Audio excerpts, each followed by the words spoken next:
Yeah, go ahead. There we go. Guys. Oh my Guys. God. Oh my God. It's done. We're doing one of these. Game of Thrones is done. And it ended so nicely. I didn't expect it to. Okay, I did. I had faith because I have been enjoying this whole season. So I was ready for it. Lauren, do you want to start at the top? Do you want to start at what's making you cry at the moment? Because the thing you've been asking for years, the thing I think is in your fan fiction was there. Wait, what was in my fan fiction? Which one? Well, Brienne living and surviving. Yes, that was in my fan fiction for and the writing? Sure. Brienne always survives in my fan fiction.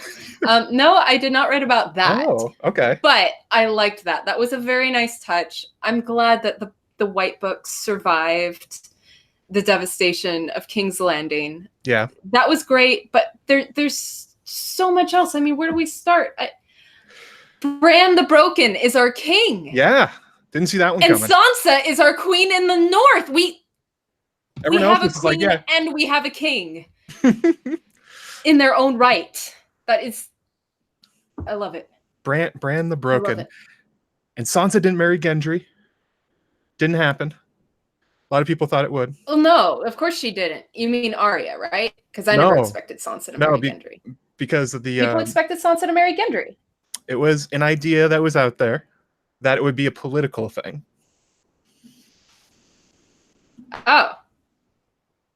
Well, it would be like politics can happen later. Sansa can marry who she wants. Yes, there was no build-up for her to marry. I mean, there would have been like no romantic sense for her to marry Gendry, you know? So I'm glad that she can choose whoever she wants. She's a free queen at this point. She can do what she wants. She's the queen of the north. I mean, yeah, no one's telling her what to do now. Queen in the north! Woo! Got a Elizabeth. And her crown. She got a crown. You did a thread on crowns and how we rarely see people wearing crowns. And she had a crown. She had I was going to curse, and I can't curse on YouTube. I learned this from you earlier today, so. It's okay. An MFN crown. She was wearing one. You can't go full 7 words you can't say on TV, but you can. It's fine. Yeah, she was wearing a crown. And she had, I didn't know what that thing was going on. What was going on in that dress? It was just like a weird patchwork thing. What was that supposed to be? Oh, man. I don't know. I'll have to look at it again, but there was a weirwood leaf pattern on it. Yeah, at the bottom. It had red weirwood leaves, but one side of it didn't have like it was like a shawl of raven feathers on one side or something, unless I didn't get a good look at it, but it was striking. I thought it was a wedding dress. I thought it was like, oh, who's she marrying? Oh, no, she's getting crowned. Okay. Herself. She's married herself. Herself. Full Elizabeth. She pulled a Rodman. Yeah. Yeah, you're right. Elizabeth the First. That's better than what's his name? Dennis Rodman. That was his first name, right? Yeah. Wait, Dennis Rodman, the Chicago Bulls. He married himself. Forward? Did Remember? he? I thought. Yeah, he did. That was the stunt that he pulled. Anyway, I can't believe I'm making Rodman jokes right now. At the end of all things, Game of Thrones.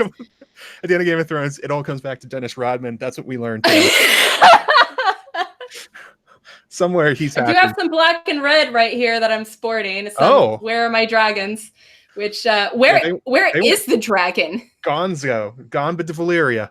Full on Arya Targaryen style. Yeah. Going right back. Oh, I hope not. Well, Dany's dead. I mean, like, the worms can't get her. Yeah, she's done so. So I guess that's probably a good place to go to. So, started the episode. Winterfell. It has ash falling all over it like a volcano erupted, which I thought was pretty good. It was supposed to make you think like a natural disaster happened, which is what did. Sort of almost like a nuclear winter feel. There was a quote earlier today. A nuclear winter feel. A quote from earlier today where George was talking about Dany and her dragons, and he compared them to a nuclear bomb. And I was like, yeah, that makes sense. Nuclear winter. That's what that was doing. I thought pretty clear from the opening that, okay, so there is a problem that I knew what was going to happen because my comment section on my brand video was not kind to me. So it's hard to be a content creator like you are and not get those evil spoilers. Evil people.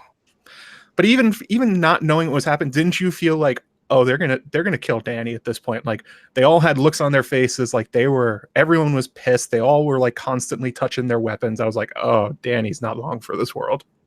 Yeah. I mean, I knew, like, just from the discourse that that's probably what was going to happen, and it just feels like her whole arc has been setting that up. Anyway. I mean, honestly, last week I did accidentally enter into a spoiler chat of one of our Slack groups, and I was like, "Whoops! Okay, that's been confirmed." And like, it was accident. I didn't even know it was a spoiler chat. It was not marked as such. Anyway, I'm over it now because this is the end of the episode. I wouldn't be surprised if this episode was called "The Song of Ice and Fire." Do we have confirmation on that? I haven't seen it, but I haven't been on Twitter because I was so excited that Jon flew Ghost. I honestly went and remade the cover for this. That's when the Photoshop. I'm like, this has to be done right now. Get rid of Dany, Ghost, and Jon. Get out of my face. But Dany went out in Nissa style, and I was one of the people on Twitter who was like, I don't know if I'm gonna like that. It will really depend on how it's framed, but for me, it was framed in a way that it wasn't distasteful and it wasn't obvious. Like Jon didn't assume power and become king afterwards. Like, and we can all agree that this could have been many episodes, right? Yes. I don't know. We have to acknowledge that. Like this episode, like 3.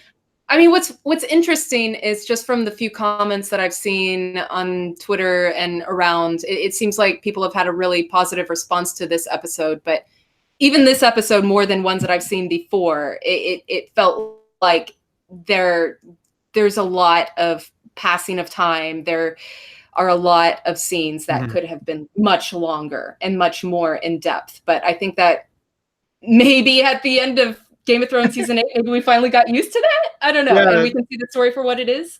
Everyone hooked up with jetpacks. We went straight from the death of Dany to a council, and those people did not get there quick. So that was a big time jump in between those scenes. Right. We saw Tyrion's beard. We saw they did the whole beard growing out thing to show us the passage of time. Sure.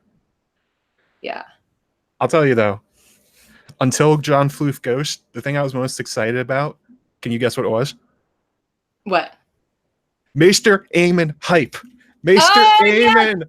Love is the death of duty. Who told you that?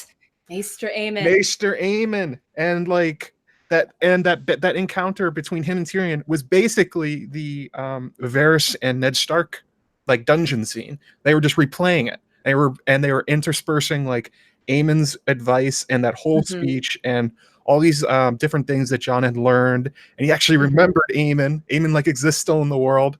I was so excited. And love is not just the death of duty, but duty is the death of love, which is something that we've been talking about, but that connection hasn't been made verbatim in A Song of Ice and Fire, Game of Thrones. So it was really cool to hear that flipped around and returned back to Jon. Oh, definitely. And coming out of his mouth, it was like, oh, Jon does listen sometimes. Like if in the actual chapter, he's more being a broody teen. Doesn't really seem like he's listening too much. He's more like thinking about his sword and how much shit sucks and what's Aemon talking about with these birds. But no, he actually was listening. He took that to heart. I thought that was awesome. I was so happy. Well, how do you feel though about him going back to the wall? I sort of figured that's if he didn't die, I kind of figured that's where he was going to go. They set that up at episode 4, where he walked away from Tormund and Winterfell, and he seemed really unhappy about it. I talked about that in my Jon's Choice video, where I was like, he's like choosing to become Aegon, but he doesn't want to. He still wants to be Jon. He still wants to be Ned Stark's son. Like the whole who's your father versus who your dad. Well, his dad is still Ned Stark. His home is still Winterfell, no matter where he was born or who his parents are. I agree. It felt like it was definitely where he belongs, and Tormund telling him you belong in the North. Yeah, absolutely. He does. And getting that Jon petting ghost shot. The end. Here we go, everybody. That is some hair on that dude. I know. They're both very fluffy. Oh my god. Steven Stark said something a little bit up in the chat about the Danny Drogon wing shot being the best in the show. I got major chills from that. Like serious avenging Archangel stuff. I saw that. I was straight up like, oh, so she's Lucifer right now. She's the devil. That's what they're trying to say. Okay. Yeah, that makes sense. The way they were framing here. That was actually a super chat from Steven, and he gave one earlier saying, and now our watch has ended. Yes. Our watch has ended. Game of Thrones is over. Our watch has ended. Yeah, Danny went full Valyrian. That was her speech was the Valyrian Empire. That's what she was saying she was going to do. She was going to bring it all back.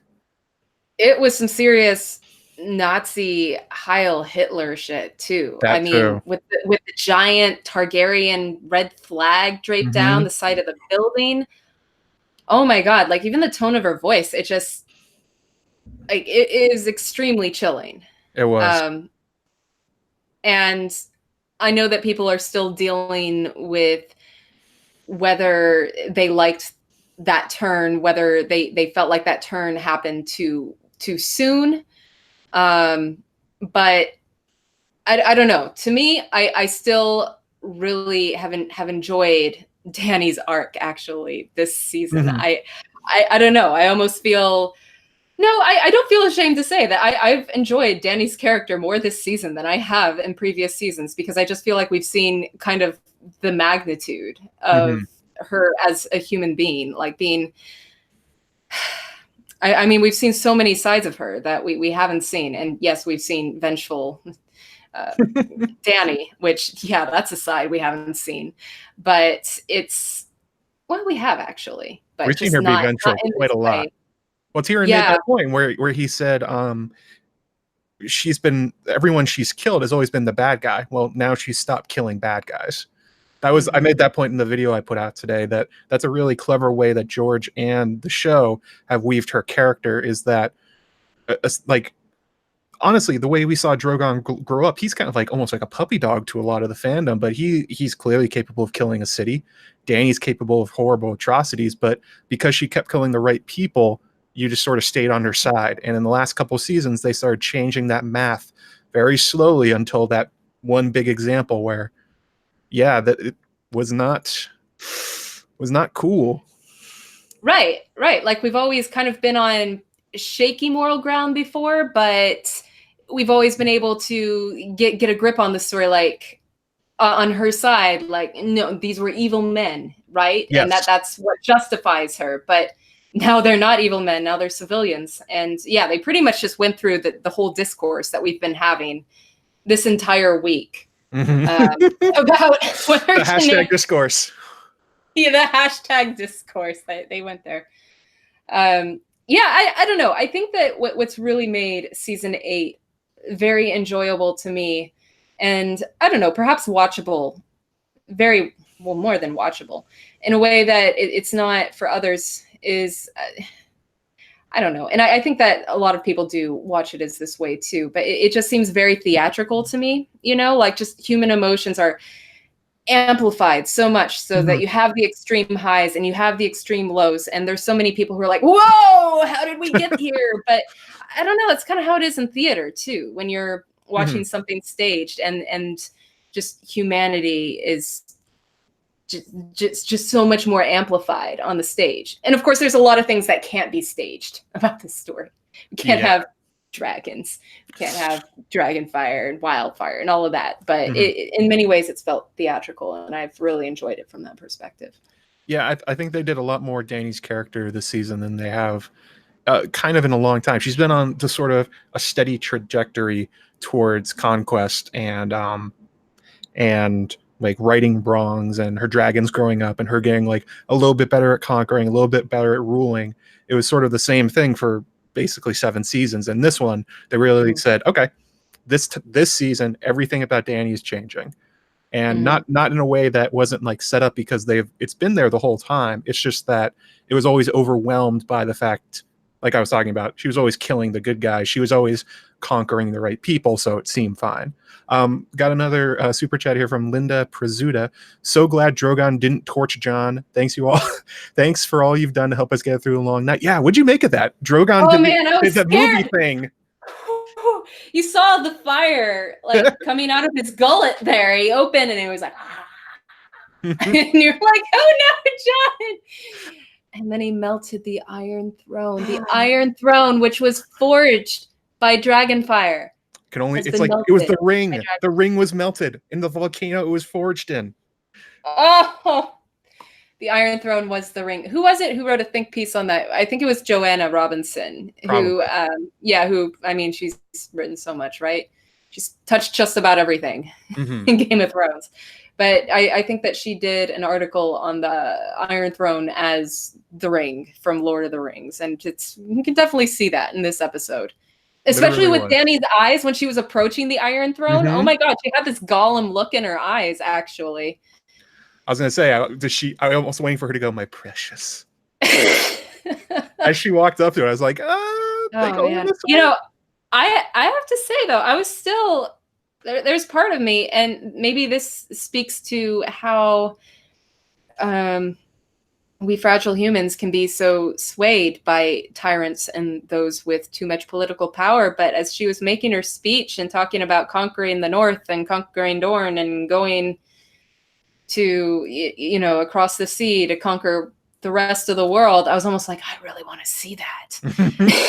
And I kind of did. But then a big part of me knew, she's probably going to die like halfway through this episode if she makes it that far, because there's going to be a lot of shit to sort out after that.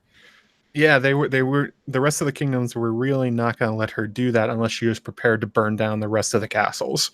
And unfortunately, it ended up being kind of her weakness. She still, even though Jon had given up the secret, even though Jon had basically told her already, like, I had serious problems with what you just did, she still allowed him to approach her with his sword and his knife in the throne room alone.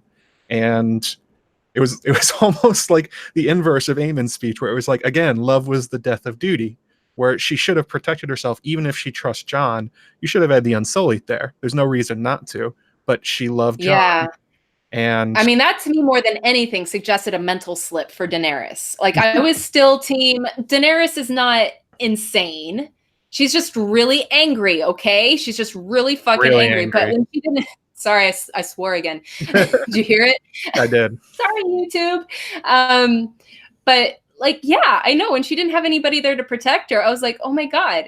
She really is insane now, because she's done a lot of bad things. And she should know that Jon wouldn't be okay with that. But... yeah, in that moment, I wasn't sure who got stabbed. At first, I was wondering if Jon got stabbed by Daenerys. Did you have that thought? Did anybody? No. As soon as he said, "You'll always be my queen," my mind instantly went back to Walder Frey talking about the King of the North, forever young. I'm like, oh, he's about to stab her right now. You'll always be my queen because you're about to die. You'll never be dethroned because this is about to happen. Oh, good point. I thought the thing with Dany not having guards around, I flashed back to Lord of the Rings. I was like, this is Smeagol. He has the ring and he's jumping around and he's so happy he finally has it, and then he falls into the volcano. Yeah. Yeah. That's what happened. Right. It makes you weak. Attaining that thing that was the apple of your eye, I suppose. Maybe that's why she let her guard down a little bit. But oh my goodness. So many other character arcs to talk about here. Oh my God. Yeah. Pick one. Let's go. Arya. She did Arya. Alyssa Farman. Alyssa Farman. # Sun Chaser. She got on that ship. Yes. She's going west.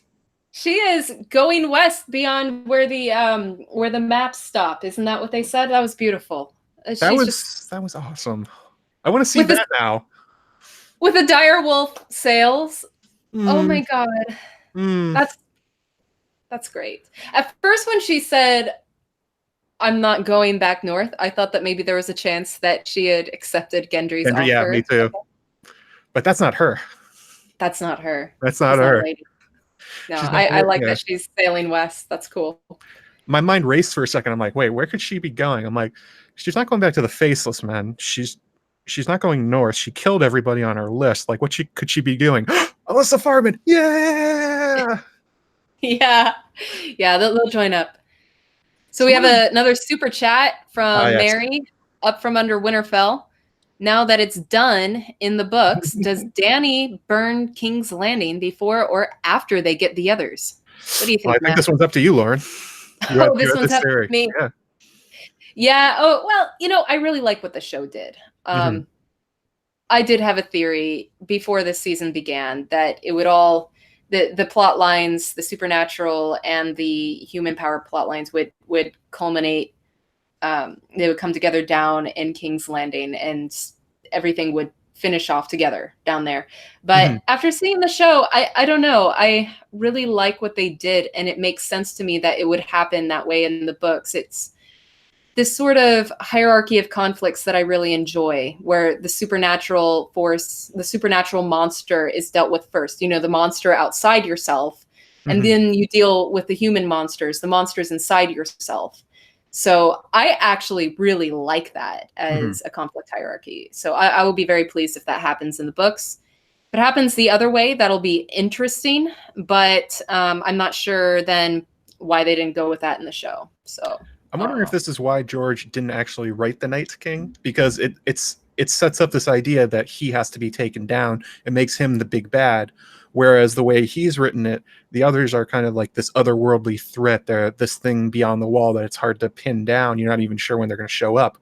And then you're contrasting that with like the very human evil that's in the story already, and the rising threat of Daenerys and Drogon and Rhaegal and Viserion, and all these characters with faces. Maybe by giving the others that figure, it kind of like faked people out. Whereas it does start with the others showing up, but I mean, like, the others aren't just the ice demons. They're also the larger idea of the other people. Dany in that moment made herself different from everybody else. She was prepared to be a Valyrian god from then on. That's basically what she was saying. I'm going to bring back the old ways. I'm going to bring back the Valyrian, actually the Valyrian freehold. Now that name makes sense. They thought they were freeing everybody. Yeah. I mean, first there was the ice monster to take down, and now the fire monster, aka Dany. But also, I like to think of the fiery, monstrous entity as sort of the warm-blooded monster within ourselves, like the monstrousness of man. That's why I read on Twitter, Stephen King tweeted that he's been really enjoying this season, and I knew he would. That gave me like a lot of validation. Not that I need it, because I'm very comfortable and confident in my opinions, and besides, they're all just opinions. But I thought, yeah, that's really appropriate, because his work deals a lot with the monstrousness of man and the sort of cycle of violence that keeps recurring. And yeah, it makes a lot of sense that he enjoyed this season. Well, yeah, definitely. Like, even you look at something like The Shining, the trajectory of Jack Torrance from a guy who's a little resentful to dude trying to kill his family is pretty fast in that book. It's not a big book. And he really likes what George wasn't doing. He really likes what the show was doing in general, of using extreme pressure on characters in order to bring out the monsters inside of them. And that's basically what we saw. It was not the slow burn that we although parts of it were slow burn, but the monsters showed up as the White Walkers showed up. It almost makes you wonder, like, was that the point of them? A lot of people are going to write a lot of theories now about how much did Bran know, how much of this was planned. Did he like free the White Walkers? We're not free from the theories. We're not free from the theories. No. I know they're going to write them. Especially because he said, like, this is why I came down here. Wait, is he still the Night King? Is Bran still the Night King? Maybe. Well, people in the chat are talking like, yeah, Bran's like the God King. Yeah, Bran is, he's a literal God King now. Yeah. He's like, oh, hang on a second. Let me turn on a light in this room. Okay. It's getting dark here on the West Coast. Oh my God, you guys ready for the Bran did everything theories? I know you are. They're never going to stop now. They're never going to stop.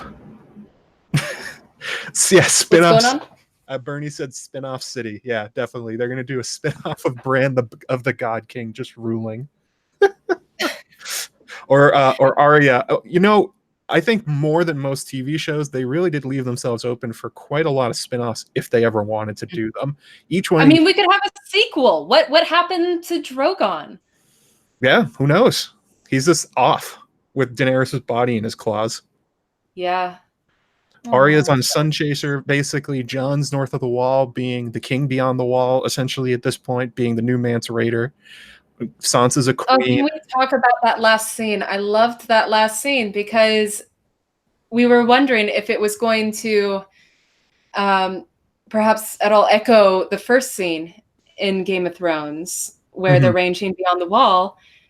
And there they are going beyond the wall again, except it has, instead of like the first line, we should start back, there's this sense of going forward. Yeah. You know, there's this very uplifting sense. And I really liked that. Would you say the wheel's broken?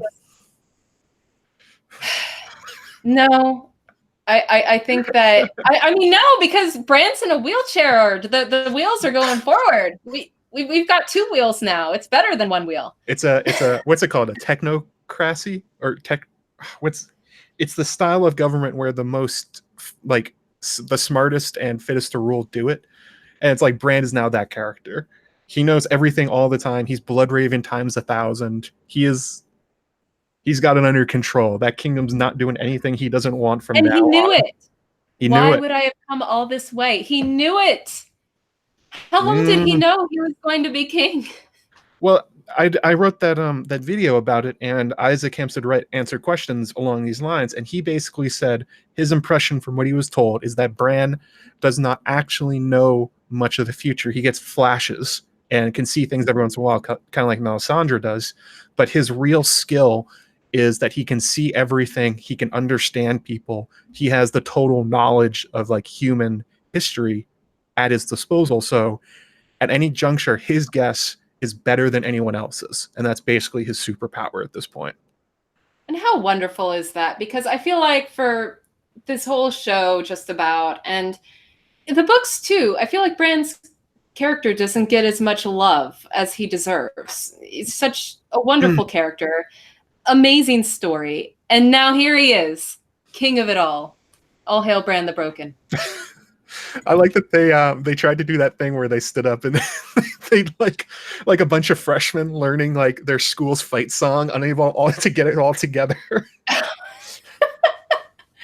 Yeah, I know that council or that assembling of the lords and ladies. It was a little bit rough. I love that we got Edmure Tully and there. Oh, so many people we got. Okay, we'll get to them, but Edmure Tully. Tobias Menzies with the killer dimples, just my heart just I was like, yes, yes. And then he got up and he kind of like made I thought he made a good speech pitch for the I mean, it looked like it was good until Sansa shot him down. And he like stumbled as he was sitting down. I thought he had a good speech. That guy's a good actor. I thought he did pretty good. Oh, he's a great actor, and I think he acted it better than maybe Edmure should have delivered it for his character. He hit his sword on the pole, and I was like, wah, wah, wah. Oh, man. It's like, oh, and then we got Sweet Robin. Sweet Robin, all grown up. With a cape. He's wearing a cape. Of course he's wearing a cape. He's the winged knight. He's going to wear a cape forever. Yeah. Oh, one BryndenBFish has showed up in the chat. Oh, he has. Oh, okay. I thought that somebody was talking like that the actual BryndenBFish was in the show, and I was like, wait, no, he wasn't. I missed that. No, I got super dead. No, we got the less impressive BryndenBFish. We got Jeff. Oh, we got just that one. Jeff liked it. Jeff liked it. Oh, I loved it all. I was there. I really liked it. And then who's the Prince of Dorne? Obviously, Quentin. Who is unnamed? If it's not Quentin, I don't even care. I don't even care if we look at the IMDb and they credit him as like, if he's Gerald Dane. He's not. He's Quentin Martell. He lives. Quentin lives. Quentin lives. Quentin. He okay. Right. The dragons. So so we've got the Reach. Yep. With Bronn. Yep. Yeah. And he wasn't there at that council. He wasn't. No. Like Sam was just kind of standing in. And so that was a surprise. But hey, you know, chaos and politics, it happens. The faces. Happens. I didn't know who was between Edmure and Samwell. Did you know who that was? I didn't know who that was either. And the guy next to Alan Royce, I was like, who the fuck is that guy? Yeah, I wasn't sure. Chat, give us your guesses. Who are the unnamed people that didn't say anything on that council? So we had to have the Stormlands. Gendry was there.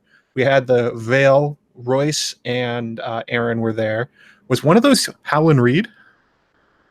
No, couldn't be, right? No, I mean, I wouldn't know him if they showed him. The only time they've showed him was like long ago. Yeah. So he'd be older now. We also had Yara. Yara was there. Had to be somebody from the Westerlands. I know. I was just going to say who was representing the Westerlands. It must have been it must have been the guy probably next to Sam. If that wasn't Howland Reed, maybe. Yeah, so okay, that's still up in the air. And if Tyrion, okay, so Tyrion is Hand of the King. Yeah, this wasn't the thing. I thought that I saw. So maybe somebody can clarify who was up on spoilers. But when I told you that I accidentally saw spoilers in one of the Slack chats, the other thing. So the comment that I read was, I wonder if the Daenerys and Tyrion deaths are going to be the way in the show that they are in the leaks. So was there ever a leak that Tyrion was going to die? Because I was fully expecting that. But he didn't, and I'm happy because I'm a Tyrion fan. There were a lot of fake leaks out there. I was aware that there were quite a lot of fake ones from Watchers on the Wall and from our A Song of Ice and Fire spoiler VODs. That's good. Chaos. I love it. Yeah. Master of Whispers over here. Jeff is saying he's a big, strong man who is a veteran with all caps. He doesn't cry, but he wept at Brienne writing the White Book entry and John petting ghosts. I'm right there with you. Oh my God. Like I turned on Lauren joined this and was literally crying because I was literally crying. She was literally crying. It's happening again. Brienne writing in the White Book. Oh my God, she did it. Oh, she really did it. That was so great. And she's she looks so good in her gold Lady Commander armor. Yes, she is. She's the Lady Commander of the Kingsguard now. Am I right in assuming that? Yeah, total Jonquil Dark character. Oh, so good. Scarlet Shadow. Well, I guess she's the Sapphire Shadow now. Ooh. And speaking of books, Maester Ebrose's book, his tome, A Song of Ice and Fire. One big book. Like seriously, they make that book. I'm buying it. I don't care what the price is. I will take out a loan to buy that thing. It'll be like this tall. I don't give a shit. I will buy it. It'll be this tall. You can't see my hands, but it'll be this tall. Okay. And I love that because back in season 7, Maester Ebrose had like some BS name for it, like the War of the Five Kings and the aftermath of the struggles and all the realms or something like that. And then Sam was like, what about something more poetic? And I made a meme that it didn't go viral, but it was pretty popular. It was like A Song of Ice and Fire, perhaps. There it is. Oh, God, it feels good to be right. It does feel good to be right. I was right all over the place in this episode. I was actually watching this, like going like, okay, I only made these videos a few weeks ago. Why are they all like, why is like so much stuff coming up in this episode? This is kind of crazy. Like the killing of the Ranger thing, like all the setup I detailed was basically there. And like the foreshadowing about how Jon would have to make some huge choice and he's been prepared for it his whole life. And would he become a Stark or a Targaryen? Well, it turns out he'd be a Stark instead. He did not want to be a Targaryen. The Dany one. Being a student of Maester Aemon has paid off very well for you, sir. And the Dany one today, like the argument that Jon and Tyrion had was basically a thing I said. I was like, what? Yes. They obviously watched them. Did you catch Podrick? What's going on with Pod? Oh, Sir Podrick. Of the Kingsguard. Of the Kingsguard. Oh, he's come so far. So proud. I'm so proud of Sir Pod. He deserves it. Stephen Stark. You know, Sir Podrick. Go ahead. Say it. Yeah. I did. Sir Podrick Payne. Sir Podrick Payne. He's never going back to those brothels. Never going back. That's true. Now he takes a vow of celibacy. Although, I mean, I like the idea that he just sang for the ladies. He sang Jenny's song. We all had that idea. But yeah, he sang Jenny's song, and they just wept and gave him all their money. Or gave him back his money, whatever. Gave him back Tyrion's money, yeah. Tyrion's money, whoever's money. Oh, who else? Oh, Sansa. She kind of did do a little bit of a Cregan Stark thing, didn't she? Yeah, she did. She Howard of the Wolf that. Yeah, it was a little bit like that. I mean, I know that they were all there as the lords and ladies of the Seven Kingdoms, but it felt like she was kind of steering that committee. Yeah, she looked devastated when they all voted for Bran.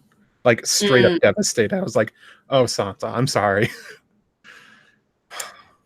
Yeah, well, I don't know. I think that she was just conflicted over what would happen with the North, because she's been here advocating for independence in the North, and she was probably like, well, now that a Stark is on the throne, is that necessary? But then it was like, it's necessary.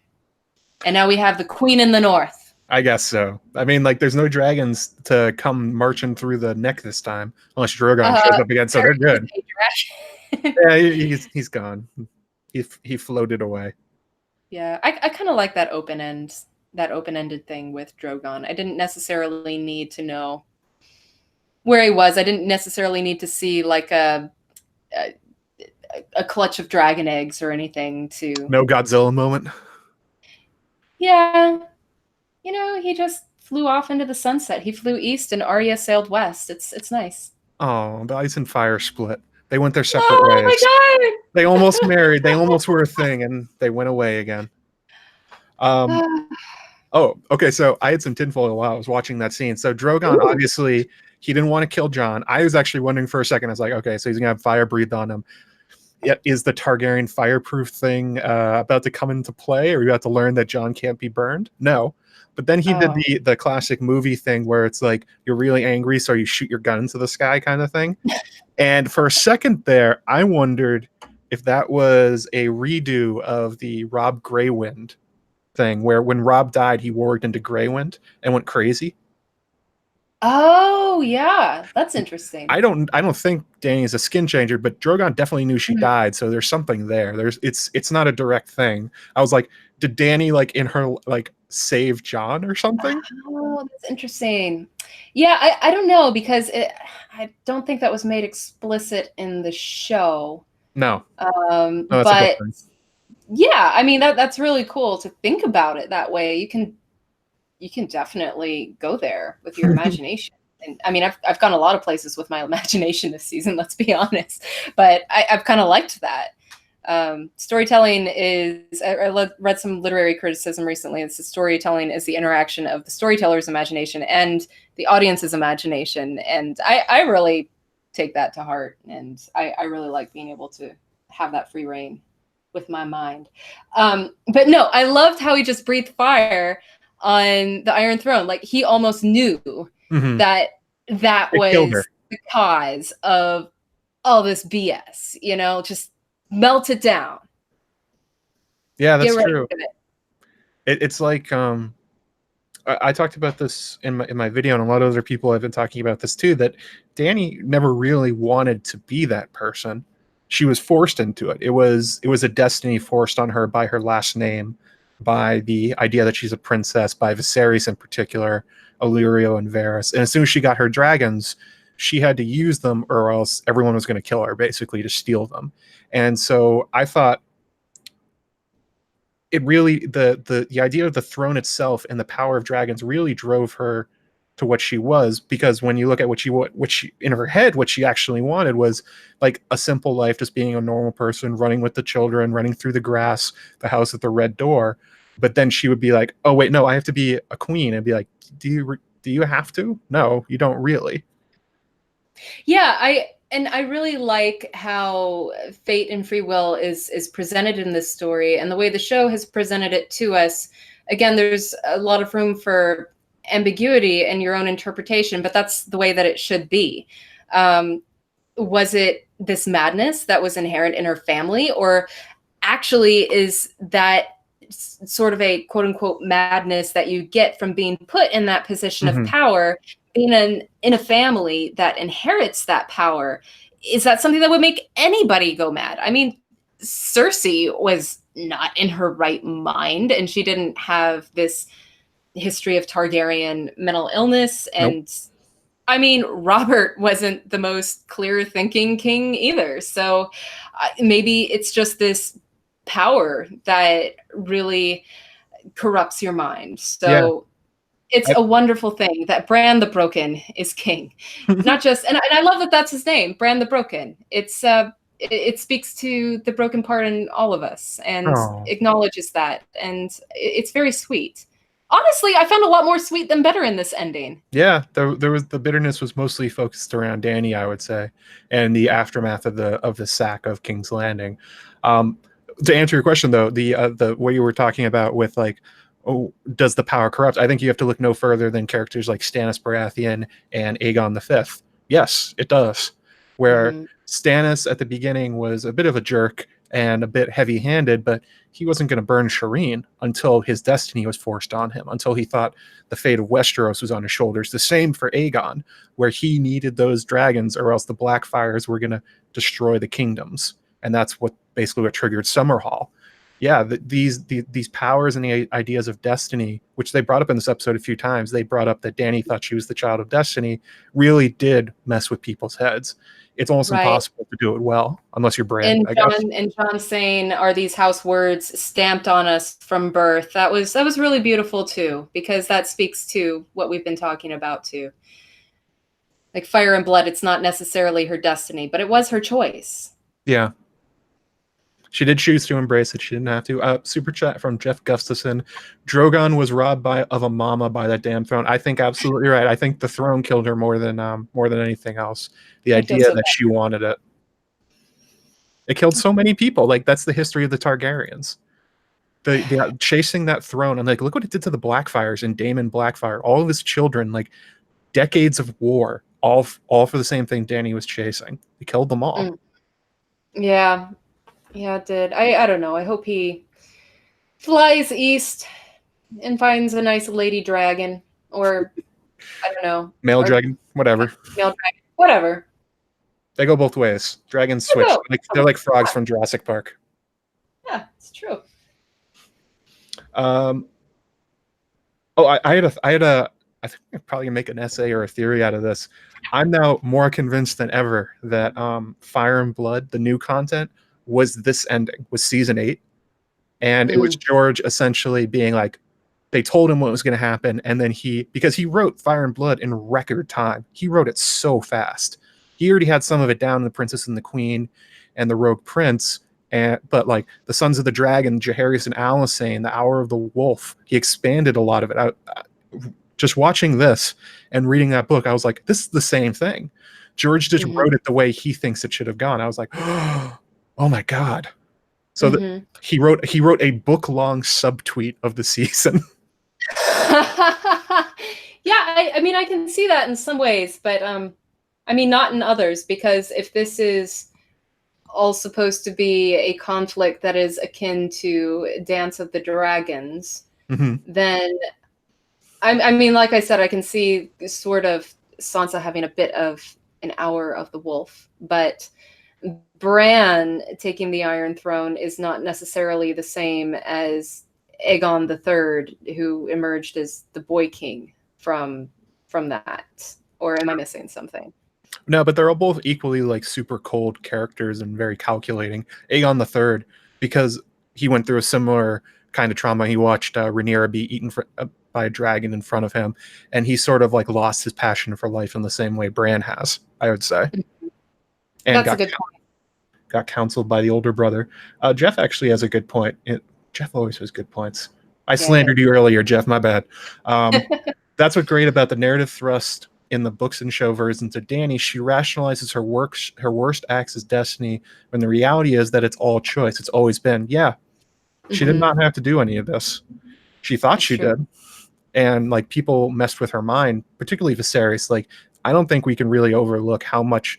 She even referenced him right before she died. She talked about Viserys. He's been on her mind since she was a little kid, and a lot of this was trying to escape him in a way. God, she looks so much like Viserys in these past few episodes. I mean, not even the costuming, but the facial acting. It kind of looked like what Harry Lloyd was doing with that character. It was give Emilia Clarke an Emmy. I want Emilia Clarke to get an Emmy for this season. And for the 2 years that she had to keep this a secret, because goddamn. That requires a lot of acting too. I can see why she was upset with the ending. Danny got knifed. I don't know. I kind of loved it though. If I were her, I'd be like, I'm sorry. It's just hard to keep that a secret. What's that? Anthony showed up in the chat. Anthony Pelisico met him down at the Fire and Blood event since we're talking about it, and I promised him I would have some whiskey. So I'm going to do that. I believe it's Palicio. Palicio. I'm not good at names. Palicio. Well, if it's Palicio, that makes sense. Let us know. He's a cop. Oh, really? Yeah. That makes sense. Dazzle them while I open my my Stark whiskey. But yeah, I really loved what the show did with. I'm going to say it again. The fate and free will theme, I think is really presented very well, because you can. I think that we always, as civilized human beings of the 21st century, we want to argue for free will, that men and women have power over their choices. I mean, Shakespeare argued for that too. But even in Macbeth, it's presented ambiguously. Like, is the prophecy fulfilled because of the prophecy, or was it a self-fulfilling thing? And I think that we're supposed to come to the conclusion that no, it was your own damn stupid choices that led you to this, and you should take ownership of that. But it wasn't thrust in your face. And so I kind of like that it wasn't thrust in our face in this story either. We'll see how it's presented in the books. But I mean, I love all the discourse that this show has generated. A lot of it has been very vehement, very, there's been a lot of vitriol, but I don't know. Out of that, I think we've learned a lot, and we've talked about some really cool themes. And I don't know. I enjoy. I look forward to seeing what the internet has to offer this week. It's gonna be bad. I got a clarification. The official name of the episode from Steven Stark, thank you again, is the Iron Throne. Anthony's name is Palicio. Okay. And that's how it would be pronounced, Italian, I think. So that's good. And Bernie's this is a mixer. I put ginger ale in here. It's whiskey and ginger ale. One of my favorite drinks. I have red wine in my Game of Thrones glass. Oh, pretty basic, but I had the one did I have? I had nope, not that one. Whoop. Ignore the noises. Winter is here because Night King. I was like, Bran Night King. Of course you were. Oh, Bernie announced the title a while ago. I didn't see it. Yeah. I think A Song of Ice and Fire would have been a better title. Or that's my one complaint with the episode. A Time for Wolves. They became king of the Seven Kingdoms. That would have been good too. I think Chloe was advocating for that title. I thought that but the Iron Throne, maybe it gets more viewers. I don't know. But they released the title afterwards. So yeah. So rulers are going to be chosen on the spot. After permanent great councils. Although Davos and Brienne got votes. That was interesting. I know. Well, they were there, They're honorary members of the first Democratic Council meeting to decide on who the king or queen is of the Seven Kingdoms. That's true. They're all about that life. They're now voting for stuff. I don't know about you. I didn't find it quite as funny when Sam was like, "What if everybody chooses?" And everyone laughed like cartoonishly. I was like, Well, it's not funny from the perspective that we've been speculating on this, and like, of course. I don't know. I felt I guess it would be funny from their perspective, but now it's not. I felt a little bit of a Robespierre in my heart in that moment. I was like, I don't know about you guys. Don't want people to vote. I don't know. Get some terror going. Another super. Something else that. Go ahead with the super chat. From the Merchant Princess, wanted to say thanks for all the great content this season. Hey, you're very welcome. It's not going to end. I'm still going to talk about the season because I mean, like, those were all rapid reaction videos. Obviously, I didn't have more to say. And Shakes is killing it on Twitter, so. I'm trying. I'm just trying to spread the love because I have loved this season, and I know there hasn't been enough people talking about how much they love this season, so I'm putting it out there. Something else I liked that I enjoyed from this episode, little moments, when Dany is in the throne room and she's talking to Jon about how her brother Viserys described the Iron Throne to her. And she basically describes the Iron Throne from the books. From the books, yeah. You know, that you have to climb up to it and you would only see the soles of Aegon's feet. And I was like, oh, that's the Iron Throne from the books. It's kind of funny to think. I mean, she doesn't look underwhelmed in that scene, but it's almost kind of funny to imagine a Daenerys who might be underwhelmed by how little the Iron Throne is compared to her vision of 1,000 swords. That was sort of the more of the Lord of the Rings thing, where it's like she got the ring and she's like, this wasn't like, was this super worth it? She's like thinking, although I could definitely see in her head that the wheels were turning, like, I think I'll just make that. I'll just make a new throne. I'll make one that's actually that tall from 1,000 swords. Why not? Well, she was talking about being like, that we never got to see. She was talking about like she's going to conquer the world. She does that, she'll get way more than 1,000 swords to make a new throne from if she wants it. Yeah. Oof. So what about stuff that you didn't like, Matt? Or is there? Because I mean, I loved this episode. I mean, there were things here and there that I'm sure I'll pick up on, that, like, mostly it's just very quick, right? Like all the beats. There's a lot of time in between, and things could always be fleshed out more. But alas, 6 episodes. Alas, yeah. I would say one of my bigger disappointments for the last few episodes, and this one in particular, is that Arya being a faceless man really did not ever come up again. Like, she killed the Night King because she has like great combat training, but like the whole like multi-season arc of her being in Bravos, I was like, this time it's got to come up again. This time it's got to do something. And it's like, no, it wasn't. They just kind of left that one on the wayside. The last time we saw them was when she used them to taunt Sansa with like, look at my weird faces. That was basically it.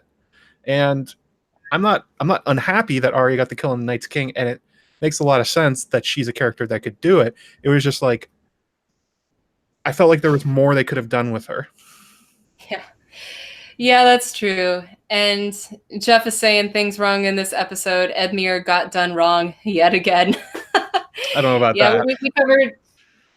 He made a great speech, as we were saying, but he just kind of got stamped on with the toe of Sansa's boot a little bit.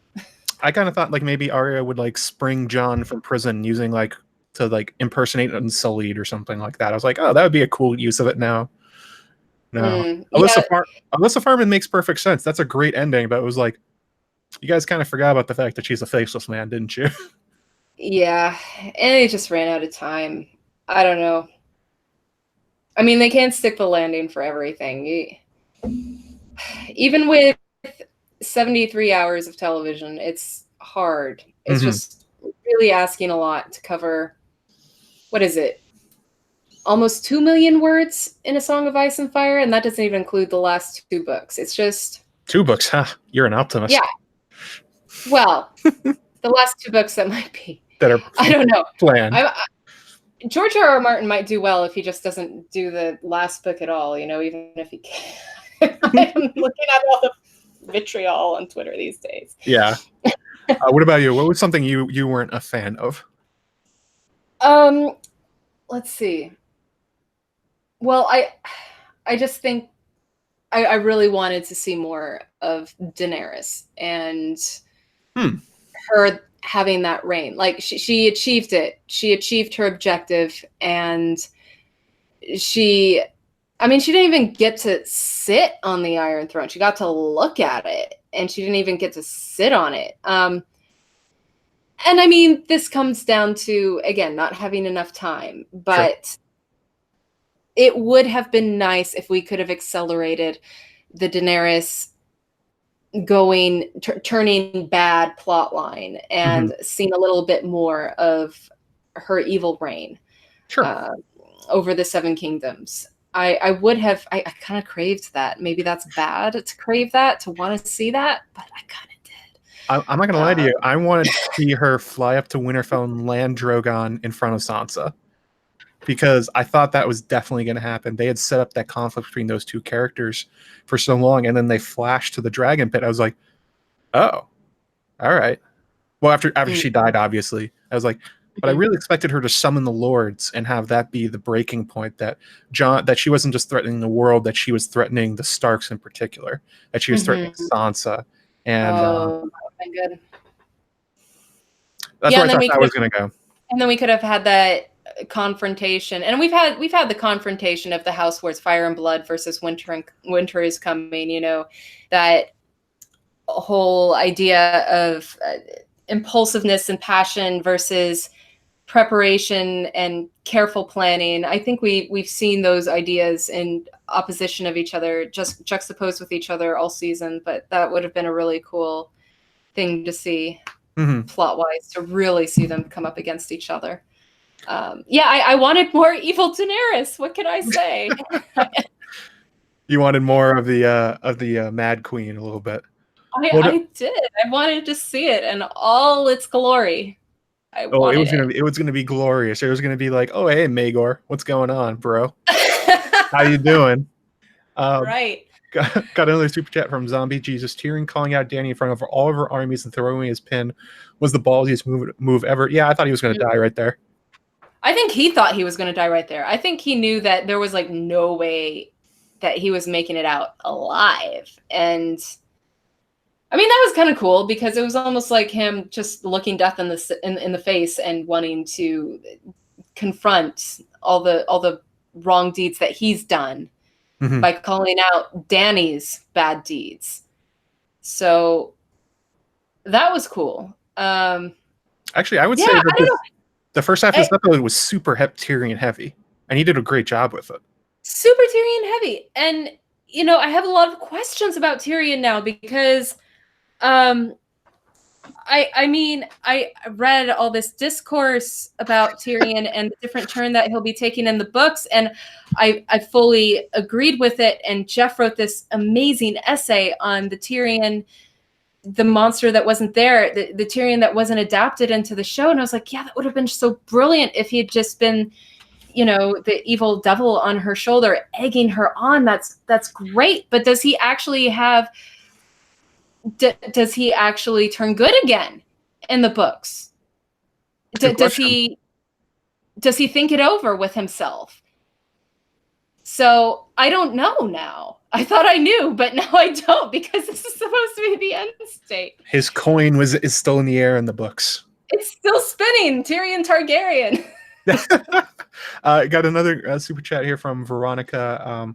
What do you think truly convinced Jon to kill Dany? Tyrion's plea or Dany's reaction to Jon saying she killed innocent people? It did seem like a short scene. Yeah, that scene did happen pretty quick. The actual Jon walking into the killing of Dany. The problem is, because obviously this is Jon's head is much more interesting than his face, I would say. Like, his internal monologue is fascinating, and he's always conflicted, but he never shows any of it. That's sort of his character. He's very stoic. Are you dissing on Kit Harington's No. face Even right in the now? books. No, even in the books, like Jon does not emote. He doesn't say things. So that's sort of a problem with adapting his character, and that kind of came through here. I am sure he had Maester Aemon's speech running through his head, and Ned Stark, and remembering him going to kill Mance Rayder, and all these really tough choices he's had to made at like the even the time when he went to go see Aemon and he asked his advice about letting the wildlings through the wall, and Aemon told him, whatever it is, if you think it's right, you should do it, essentially. And it's like, I'm sure all these things were going through his head, but you know, TV show, you can't get that. Yeah. And you know, I kind of see him being, even though it makes sense, him going back to the wall, it makes sense that he belongs in the North. That's where he's comfortable. That's just where we see Jon. In a way, it felt a little bit like punishment. And I'm not sure that, and you know, we're not like supposed, I feel like a lot of times when we're criticizing the show, we're like wearing too many lenses and we're trying to get good through all the lenses, you know, but if you're looking at something through a telescope, you just can't see anything anymore. So I think that, but I will say it felt like, it did feel like he was punished a little bit and being sent to the wall. And I'm not sure that that punishment was warranted if the show framed it in a way that that felt, God, I hate this word, earned, but rushed. The fan #discourse word. But Merry did a great Twitter thread this week on John as a sort of foil to Dany, who's so ambitious and fire and bloody and impulsive and all of that, and John is just more passive, and he doesn't take enough, maybe initiative isn't the word, but he should be more active and claiming what is his and stopping this carnage maybe from happening. But I don't know that the show framed it in that way, and it would have been cool if we had seen that. What do you think? True. It's really hard to parse what was going on in his head. It's yeah, and Merry is saying right now in the chat, it is punishment, Lauren. So she's, but it's like punishment by like sending somebody to go home, like in like for detention or something like that. It's like, okay, or they getting sent to your room and all your cool stuff's in your room. That's where John wanted to be anyway. I'm not even sure it was a punishment. I don't know what he wanted is the thing, but he got ghost back. Mary's saying he was protecting his family and not the realm, and maybe that's it too, because we've, as he said in this episode, as we were talking about in this episode, the two sides of the same coin, love being the death of duty and duty being the death of love. And he clearly chose protecting his family over the realm, and chose Stark. Yeah, he for sure chose Stark. I don't know. I mean, he was trying to shoot Dany as well. You know what's really funny about that quote? When Aemon says it, John says he doesn't think that's right. His internal monologue, he's like, I don't know about that, Aemon. Sounds like you're talking some nonsense. He's always been conflicted about even if that was correct. And even when you look at Ned's example, like when he chose duty or love, like John's answer that was not duty or love. He said whatever was right. And I think that's sort of what he did. He did not choose one or the other. He didn't choose Stark or Targaryen. I think he chose what he thought was the right thing to do. Well, yeah, and I think that it would be not interesting at all if they chose one thing their whole life. And even in Ned's brief arc, he kind of vacillates between the two. You know, even when he agrees to lop off Lady's head for because Cersei wants it so, and it's what the king is telling him to do. That's him doing that for public duty in a way instead of private loyalties. So I mean, he struggles, he goes back and forth too, but he ultimately chooses to protect his daughters and light of the realm. And we see John choosing his family too, and even Dany. I mean, he chooses Dany, I think, in a subconscious way, like choosing family, not necessarily the realm. That's true. We have to get going pretty soon. I have to go be a moderator because I'm sure it's blowing up. If you guys want to say any last questions that me and Lauren can try and answer, shoot them into the chat, tag @JoeMagician. I'll see them. We'll both be watching them. Super chat here from Veronica. What characters, thank you, by the way. What characters did you go from loving and hoping for to hating what became? I was mad about Grey Worm and maybe Sansa. I did not hate Grey Worm. I didn't hate Sansa in those moments. I thought what they were doing made sense, and it hurt because these were characters that you liked. That what they were doing, Grey Worm in particular, what he was doing seemed so righteous that he was going back against the slavers, and he was like reclaiming his broken life in the same way Dany did. But during the season, he went through a similar arc where he started killing innocents. He started killing people that had surrendered, and it was heartbreaking in the same way Dany was. Yeah, and I don't know. I kind of have some sympathy for Grey Worm because just the way that his life was, he was brought up to be this killing machine, and then he does get a taste of love, and then that is taken away from him, and he goes back to being more of a killing machine than he was before. I kind of get that, but then at the end, choosing to go to the Isle of Noth, that makes me feel better. That was better. I would say, like, when I was thinking about sort of the entire story as a major arc, and I thought it was kind of interesting that Ned Stark as a character and Catelyn are mostly maligned for their strategic choices, that they messed up, that they're the reasons that the Starks lost everything. They lost Winterfell, they were split apart. But in the end, the lessons they gave their children ended up essentially making them win everything. Sansa's queen in the North is free again. Bran sitting on the Iron Throne.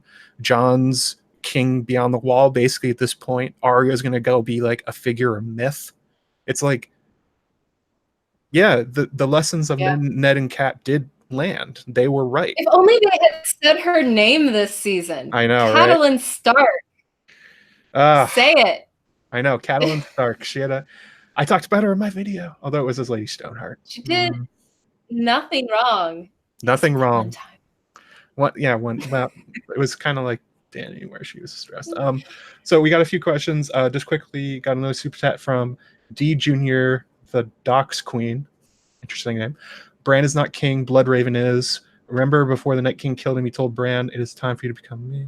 Oh, so this is the idea that it's not Bran Stark anymore. That he's essentially been second lifed into by the Weirwoods, that they have taken control of the kingdom. Now that's going to be hard to parse in the show, because Bran sort of waffles back and forth. He's like, sometimes I'm Bran, sometimes I'm not. I remember being him. He clearly remembers being Bran. It's like, I imagine in the books it would be more clear if he's actually been like taken over by something. Yeah, I mean that would be a good twist, wouldn't it? What a twist! You see any? We got some questions rolling in. You see any you like? Let's see. Yeah, we've got a lot of questions rolling in. Also, it's fun to notice that when you drink wine, apparently your face turns red, Lauren. Oh yeah, I know. Yeah. That's what it's. Yeah, it happens when I work out too. I don't sweat. I just turn really red. So it's always fun to realize how people exhibit that they're getting drunk. For you, it's rosy cheeks. I am in my clear mind. Like, this is actually my first glass of wine all evening. I think I've just got a lot of adrenaline. This is the last episode of Game of Thrones. Go easy on me, bro. Come on. Fair enough. Sorry. Yeah. I don't know. So many questions. I just think they're going to be rolling in all week. Yeah. I don't know. They didn't kill Drogon because he escaped. He went beyond the sea, went to the east, like Arya went west. I really like that, actually. They went sideways. I thought Jon was going to kill Drogon when he walked up to him in the courtyard. I was like, well, you think he's clearly going there to maybe kill Dany. Drogon will probably be a problem. I was like, is he going to kill that dragon? Maybe. just like walk up to it, pet its head, and just shove Valyrian and steel through his skull. That would have been something. Let's see here. Jesus Christ, some of these questions.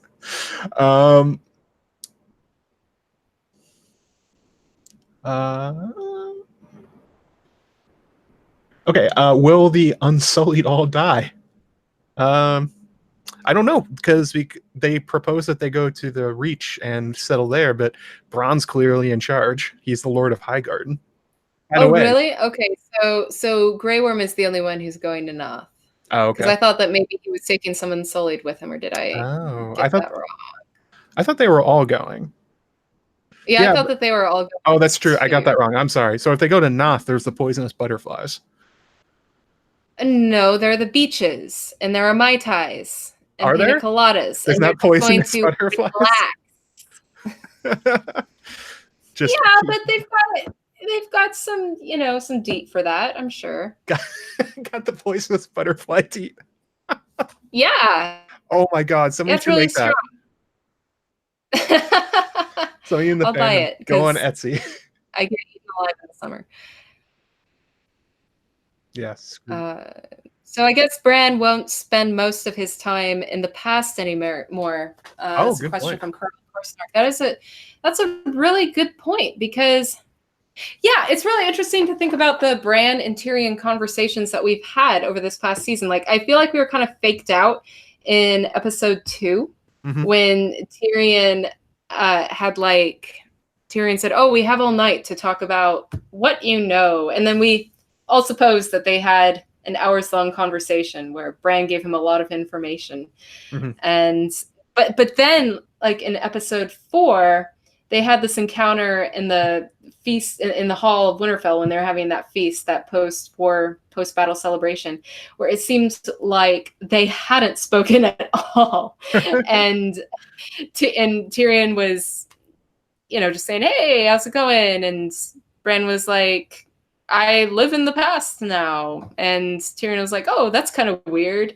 And I don't know, it's just like they had not had that conversation at all in episode 2, whatever it was. But I don't know. See, it doesn't really matter, because I really like it that Bran is king and Tyrion is his hand. Oh my God, I can't believe I'm saying this. Like, I didn't know this was going to happen 2 hours ago. Bran is king. All hail Bran the Broken. And Tyrion is his hand, because they're like the 2 characters who represent knowledge on the show. Bran just having all those stories, all those memories, just being like the whole embodiment of knowledge for humanity, and Tyrion being the quick wit, the person who reads a lot of books. And it just, like I said this before, and it just kind of makes me think of our subconscious knowledge and then our conscious knowledge. Bran is the subconscious and Tyrion is the conscious. So I think that's like a really nice pairing. Now I forgot what the actual question was. Oh, will Bran not spend more time in the past, or will he spend less time in the past? I hope that he spends more time in the present ruling and use his lessons from the past in the future and rule well for 300 years. I tend to think we're going to get a Bloodraven Aerys the First situation, where Bran's off doing magic and weirdness and prophecy, and it's up to Tyrion or Bloodraven to run the kingdom. That seemed to be where what they were setting up in that, where they talked to Bran for 2 seconds, he left, and then they went about the daily business while he took care of the large problem of, by the way, where's Drogon?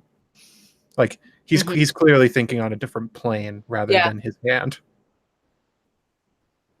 There's actually a really good question here. So, Jon never became outed as Aegon Targaryen to the general public. He did not get a dragon. So what do you think the point was of Jon as a character being a Targaryen?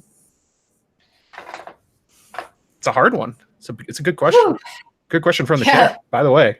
Nice one, guy. I think that I had that same question running through my mind as I was watching the show, and as he was going to the Night's Watch, like thinking, yeah, what was the point of him being a Targaryen? I thought that his was a song of ice and fire, and that he was either going to rule or consciously choose not to rule, but it ended up not being his decision at all. So that was really interesting. I don't know. I guess maybe he was the only one who could take down this dynasty as somebody who was an heir of it. It's hard to say, because I think we've been trained through a lot of fantasy and mythology and like sci-fi stories that the secret prince, the end state of the secret prince is to like rule somehow or be in control at the end of it. But like one of George's favorite kind of hero's journey stories is Star Wars, and Luke Skywalker does not end up emperor. He doesn't end up the king of the galaxy. He ends up sort of screwing off until we find him again in the more recent trilogy.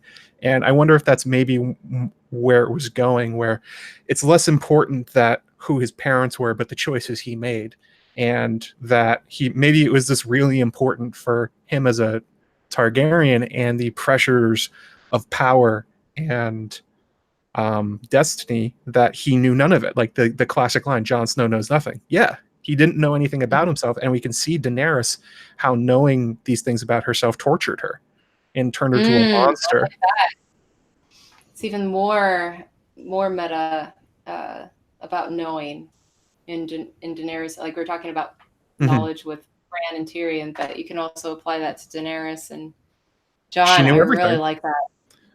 Ever since she was born, she knew she was a princess. Jon's been heir to the Iron Throne and grew up knowing none of it. And we like even Viserys. I think Viserys is a very good parallel character of they're sort of in the same situation. They've lost their parents. They're Targaryen princes. One knows it, one doesn't. And one of them is the biggest asshole there's ever been. Yeah. Wow, good stuff. Oof. Yeah, we got to get going. If you guys have any more, throw them in the chat. I gotta go ban people. Lauren has to go be sad about Brienne on Twitter. Be sad about Brienne. I'm happy about Brienne. But she lost Jaime. She doesn't have Jaime. Whatever. Fuck that guy. Fuck that guy. She got the white book. That's all that matters. Good comment from Anthony. He says Ned called it. Someday he may be lord of a great holdfast and sit on a king's council. He might raise castles like Brandon the Builder or sail a ship across the sunset sea. Wow. So Ned basically called the outcome of all of his children's lives. Wow. That is awesome. Well, that's something George would do. He would. Something George would see it into it. That is great. Let's see who's still streaming. Mods, if you guys want to drop links to anybody that's still going, you absolutely feel free to. Alt-Shift-X I see is going, I assume. Why don't they show up? Secrets of the Citadel and Kyle are probably, I assume they're on her channel. They've been on hers a lot. Oh, who else was going? Gray Area's on Smokescreen's channel. They're streaming for St. Jude for the children, apparently. Oh, that's cool. All the profits are going there. Yep. Lauren, I'm going to say the thing again, and then it's going to be closing time. You don't have to go home, but... You don't have to go home, but you can't stay here. Woo! Over. Jon Snow and Ghost just fell over. And I think we can call that a wrap. You call that a wrap. All right. See you guys later.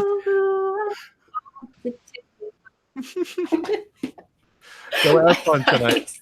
Thank you to our wonderful mods. Yes, thank you all. You guys did great. I'll see you as I continue making videos, and we'll talk about what I'm going to do going forward. Bye, everybody.